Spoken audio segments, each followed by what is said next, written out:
Hi guys, I just wanted to come on and update you on how it's been going with my mom.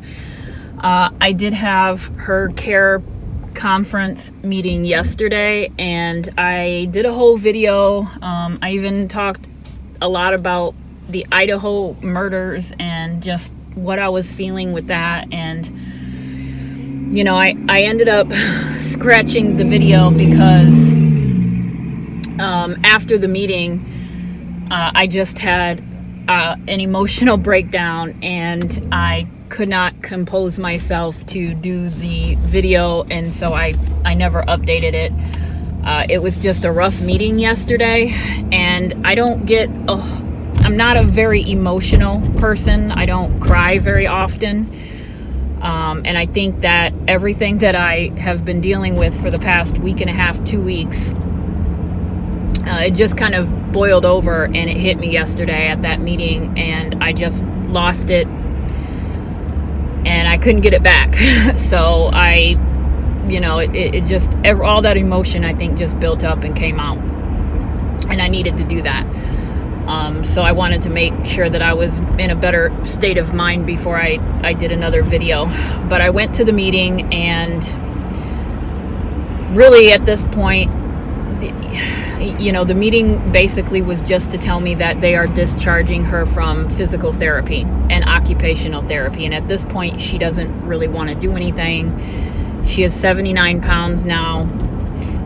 But what hit me hard yesterday was the way she looked, and it was her skin.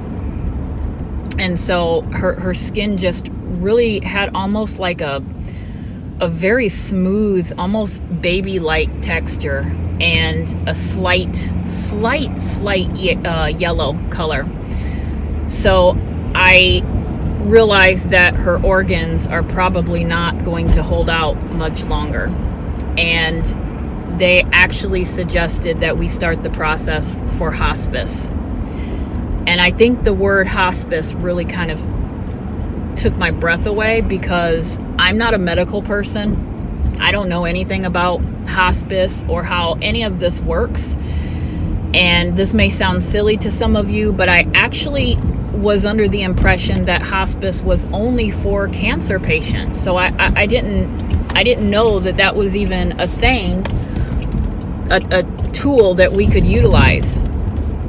And so they talked to me about it, and at first I said, well, my sister's going to be up here on Tuesday, so maybe we can postpone any talk of hospice until then, and then we can go from there. And when I got home last night, I just thought about it, and I thought, why am I postponing? If they can fast track pain management and be extra hands on deck for her to meet her needs, why am I postponing it for another week? So I called the social worker back this morning, and I told her, I said, let's go ahead and start the hospice. So I spoke to somebody from hospice literally like a half an hour ago, and they are going to get everything going, and I will sign the paperwork hopefully tomorrow, and they're going to evaluate her and come up with a care plan. And if she wants extra pain management, they can fast track that and give her anything she needs, within the pain management, I guess. And, if she wants soup, they'll, if there's the nursing home, I get that they're short-staffed. So they're short-staffed, and she's been having a hard time getting hot water for her soup. I brought in a cup warmer yesterday, and they told me that wasn't allowed due to the fire hazard thing. So I couldn't, that was out. And so my question was, well, how can she get her hot water for her soup then? And so that's when the social worker was like, I'll be talking to staff and making sure that she can get her hot water for her soup anytime she wants it. But with this extra person from hospice, that'll just be an extra pair of hands that will be there to provide more of a one-on-one type coverage. So that's where we're at. But yesterday it was a hard visit, because I felt like in my heart of hearts that it was a goodbye visit. and that just really took it out of me. And I gave her a hug, and I gave her a kiss on her forehead, and I told her I loved her. I did ask her, I said, can you hold out for a little bit until my sister gets here, until Jody gets here? Jody will be here on Tuesday, and she did tell me that she would. So I'm hoping that she can hold out until Tuesday when my sister gets here, so that my sister can see her, because I know my sister is just, she's just beside herself. She would have switched her ticket if she could have, but she just couldn't. So that's where we're at with my mom. By the time I came home yesterday, I was home fairly early. I got home around 5, but I went right into fire starter mode, and just I was drained on all levels. But I went into my work mode and did that, and packed a bunch of orders, and turned right around and went to the post office, which is where I'm going now, and went to bed. I was in bed by 9. And so today I was up again, finishing up the fire starters, packing orders, and I'm headed to the post office now, and I've got to run to the store really quick and pick up my oldest son some more soup, because he's still recovering from having his wisdom teeth pulled. He's doing really good though, really good. He is starting to swell up a little bit now, so he's starting to look like a little chipmunk, but otherwise he's doing really great and hasn't really had a whole lot of pain. 3 of those teeth were impacted, so 3 of them had to be cut out. And the one that was bothering him the worst, I think he says that that's the one that hurts kind of the worst now. So he's been going through he's been going through the soap. He's been going through the soup and the Jell-O and all of the good things, and asked me for some specific kind of soup. So I said, absolutely, anything you want, I will pick up. So I am going to, maybe they'll let me in. I am going to stop off and get him some chicken tortilla soup and some cherry Coke and a couple other things that I need to get. And then I'm going to go home, and I'm probably going to crash, because I am absolutely, I am just so drained. I did have a private reading tonight, and because I just got the phone call from the lady from hospice, it just kind of took the wind out of me. And so I asked if I could postpone that reading until tomorrow, after a night's rest and just a new day. And I think I'll have a reading on Saturday, and just kind of get slowly back into the groove.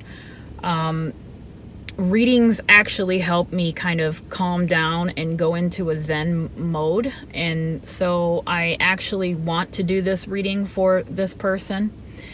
But tonight, I'm not with it tonight to do that reading. And for those of you who have reached out for private readings, you know that I am on it. I mean, I try to respond immediately, and turnaround time, I always used to advertise that turnaround time is ASAP. I will get it done same day or next day. But here recently, it hasn't been quite that fast, and I do appreciate all of you guys understanding that. And hopefully soon I will be able to get back into the groove when everything kind of hopefully I can get back into the groove. Once the holiday season is over, Etsy will kind of slow down. No, Etsy will slow down quite dramatically. And that will allow me to get back into focusing more on YouTube and private reads. So I'm really looking forward to that. And I just appreciate you guys being patient, but that's where we are right now, with my mom. So it's just surreal. And, like I said, it hit me yesterday. It hit me hard. Yeah, so that's where we're at. Yeah, it's just shocking, I guess. I don't know. It's just shocking. So at this point in time, I just want her to be comfortable. And if that's pain medication, that's what it is. I just want her to be comfortable.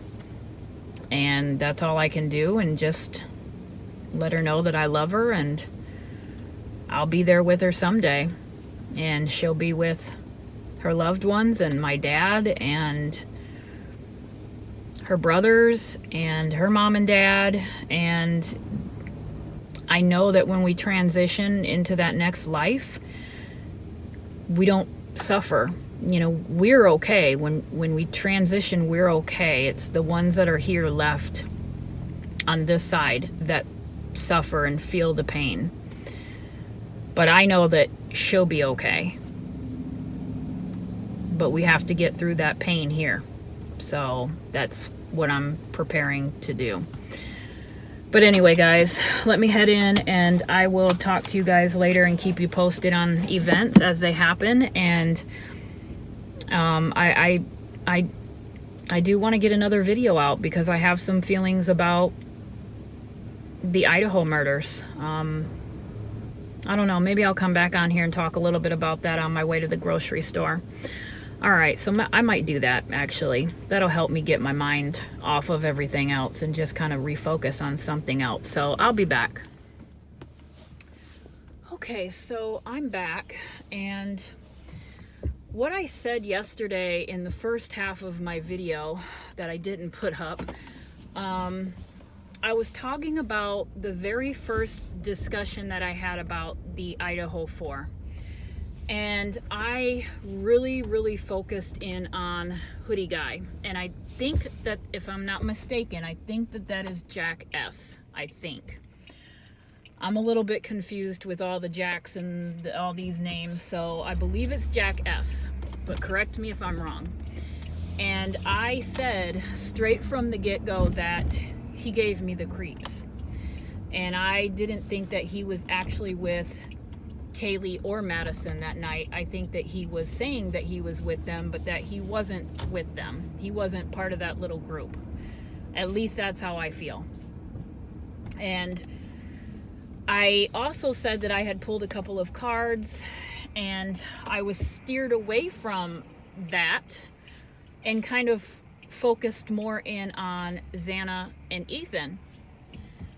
And so when I did my reading, I wanted to kind of go in with a clear mind and try to be as objective as I can, because I'm human. And I tried to kind of focus not so much on Hoodie Guy. And I thought, okay, if, you know, I had in mind a couple of cards that I felt if they did come out, that would, to me, represent Hoodie Guy. And that card, which to me was the Knight of Swords, did not come out. So, you know, I've been kind of keeping tabs on the case. Not a whole lot. I do watch Michelle Walks or Michelle After Dark pretty much every morning, although I've missed a lot of hers recently. And I've been primarily watching Harsh Reality because he puts out really short videos, and that's kind of what I need right now, just these short videos. And JLR, okay, Jonathan Lee Richards. And love him or hate him, I don't really have a personal opinion about him. I do appreciate his digging that he does, and he brings information to the table, and sometimes it's uncomfortable information, but it's information nonetheless, okay? And so I've been tuning into his short videos, and that's pretty much where I've been getting my information from right now. Also, This Country Girl's Life. I'm still actually watching her last video because I had to break it up into parts. So that's where I stand on the information that I've been able to get. A lot of stuff has happened, and if you guys remember correctly, in my last video, the only video that I have about the Idaho 4 right now, I mentioned the word feminine. A feminine energy came up, okay? Feminine energy came up quite heavily. And I felt like this was attached more to the perpetrator. However, it might not be that. It might be just a feminine energy was involved in this somehow, some way, some shape or form, but it doesn't necessarily mean what I was thinking it meant. Okay, so I just have to put that out there. Sometimes you get these words and these feelings, and you might pin it to something. It means something. It came out for a reason. But that's the tricky part, in just knowing in your gut and your intuition what that reasoning is. However, there is, to me, some validation with it because of Kaylee's dad. Kaylee's dad has really kind of ruffled feathers in recent days with his interviews. And I watched one of his interviews the other day, and I think it's the one that, everybody's kind of talking about. But there was a word while I was listening to it, and there was a word that he said that literally sent shivers down my spine. And it was the term alpha. He must have said alpha. Now, he was referring to law enforcement. Okay, he was saying that, somebody be an alpha, somebody stand up, have the guts to do this, do that. I believe he was referring to law enforcement, but the term came out. And he said that term a couple of times. Alpha, for whatever reason, I was on my phone at the time, and I stopped what I was doing, and I wrote alpha down on a piece of paper. And that, to me, means something because of the feminine energy that came out in my last read. So there's something here. There's something here with, it's ironic, and I don't believe in too much irony or coincidences. It's just we've got this term alpha, and we've got this feminine energy that's coming out. So what is that? All right, it's just pieces of the puzzle that we have to kind of put together. So there's that.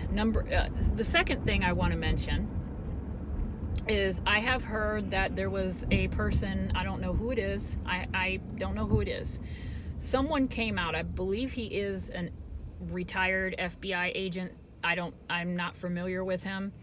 But he came out and he did an interview, and I think it might have been either Newsweek or News. It was some place. I don't know what it was, but he pretty much came out and said that if anybody is sounding suspect at this point, it is Kaylee's dad. And I immediately just was like, no. No. That's not the case here. What I pick up from Kaylee's dad is utter hurt, raw pain, raw hurt, and anger. That is all I pick up from Kaylee's dad. That man is frustrated, and he has every right to be. And he is just, we are getting into a month since this happened, and he knows no more now than probably he did 3 weeks ago or a month ago. So he is becoming frustrated and angry with the lack of movement, the lack of information. He is not responsible for this. He has nothing to do with it.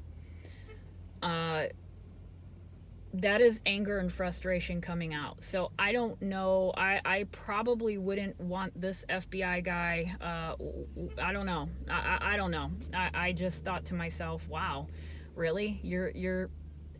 That was just disgusting, to be honest with you. I don't pick up anything like that. Kaylee's dad is a grieving dad. And what I do pick up from him is a sense of, because he used the term alpha, that to me really struck a chord with me, and it means something. And he strikes me as this manly man. That is what his energy is, a manly man. I don't show emotion. I get things done. I'm the one. He's that alpha, right? He's that alpha male. He's the take charge person. And I get this sense of, if I don't take care of this, if I don't fix this, I might lose it.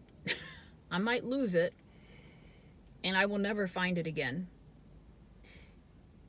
I would be shocked and surprised if he has really truly broken down, for fear that he will not be able to get himself put together again. And I do think that he will break down eventually, and he will get himself together again, but it's going to take a long time.